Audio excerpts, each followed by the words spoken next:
પાલડી પોલીસે સાયબર ફ્રોડના નાણાં પોતાના બેંક એકાઉન્ટમાં મેળવીને ગુનેગારોને મદદ કરનાર ગોમતીપુરના એક યુવકની ધરપકડ કરી છે।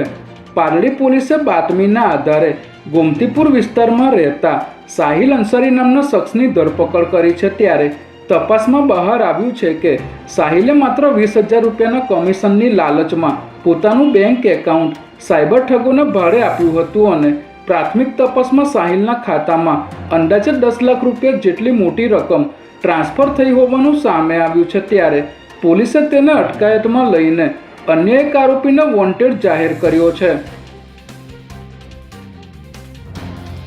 રાજ્યના પાટનગર ગાંધીનગરમાં પોલીસે ચરસના મોટા જથ્થા સાથે 20 વર્ષીય યુવકને દબોચી લીધો હતો। ગાંધીનગર લોકલ ક્રાઇમ બ્રાન્ચને ચોક્કસ બાતમી મળી હતી કે બનાસકાંઠાનો એક યુવક સેક્ટર 4માં આવેલા સ્વરાજ કોમ્પ્લેક્સમાં ગેરકાયદેસર ચરસનો જથ્થો રાખીને તેનું વેચાણ કરી રહ્યો છે। જેના આધારે પોલીસે અહીં દરોડો પાડી તપાસ કરતા અહીંથી 1 કિલોથી પણ વધુનો ચરસનો જથ્થો મળી આવ્યો હતો। ત્યારે પોલીસે અહીંથી આરોપી લૈલેશ ચૌધરીની ધરપકડ કરી હતી।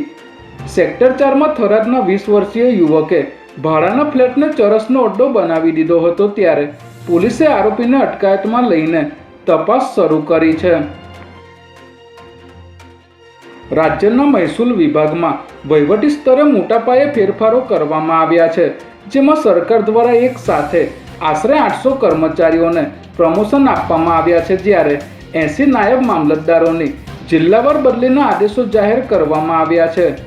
મહેસૂલ વિભાગ હેઠળ કાર્યરત કારકુન અને મહેસૂલી તલાટી વર્ગ 3ના કર્મચારીઓને બઢતી આપીને નાયબ મામલતદાર વર્ગ 3 તરીકે નિયુક્તિ આપવામાં આવી છે।